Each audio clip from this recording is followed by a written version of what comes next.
Uh, well, that particular song, I used to play in the state line honky tonks in Mississippi, where I grew up was actually still is. I don't know how you would say in Europe. It was a dry county, no legal alcohol sales.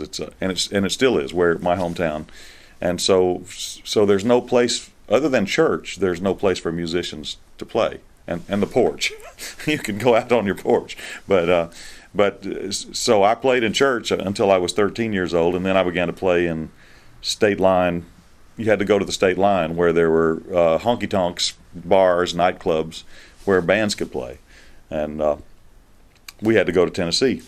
We were in Mississippi, but we went across the state line to Tennessee to play, and I would play every weekend in Tennessee, and then I would play in every weekend in church as well. And so there was from 2 a.m. Sunday morning until 10 a.m. Sunday morning when I had to be at church.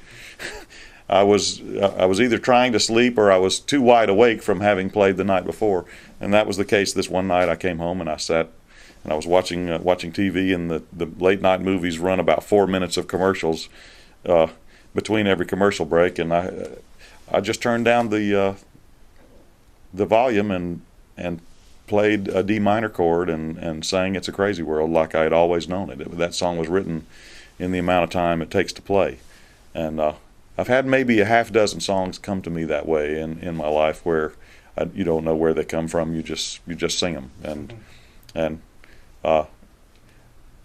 the beginning was pretty much because I never really tried to write songs initially. That they just sort of fell out, and I said, well, that must be how people write songs, And "It's a Crazy World" was such a song as that. And then a couple of years passed, and I only had 2 or 3 songs, and I said, well, maybe I should try to write songs and actually work at it a bit. And so some come that way too. And now I have songs that I've worked on 15 years and not finished. But "Crazy World" was one of those just happened. I have no idea why. And Jimmy still says that's his favorite song of mine. But I think it's because it's what he heard first, maybe. But I was 16 years old, and I turned down the television, which I would recommend. Turn down the television, see what happens. Sometime in the future, that I don't know that's thus far.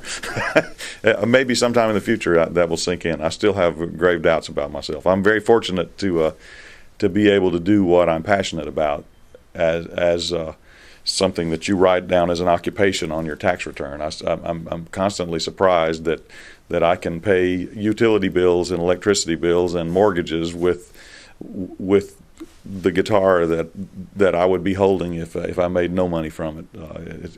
It's remarkable to me that's been the case. I've been had a very blessed life musically. Can't thank everyone involved enough.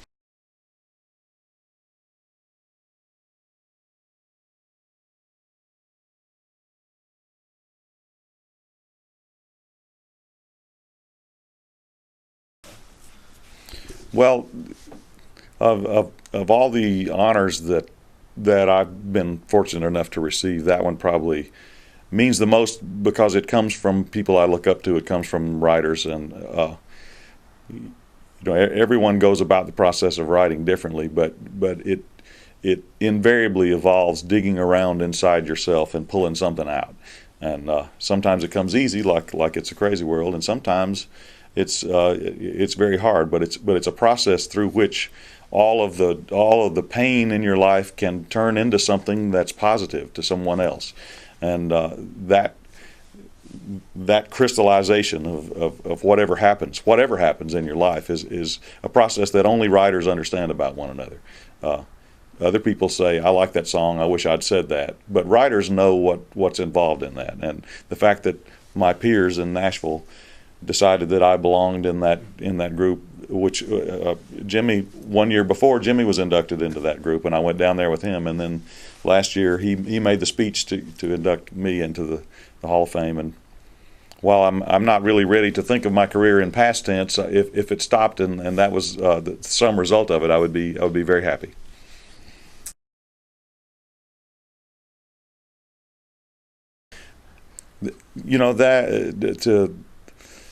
That to get down to one would be hard. There are songs that I'm proud of because they have music in them that I'm not really. I'm not theoretically an educated musician, so occasionally I write something that's above my head, and it's just a gift. It's God tickling me behind the ear somewhere, and so I'm very proud of those songs because I know that I don't have the intelligence to have come up with it, and there's a few of those.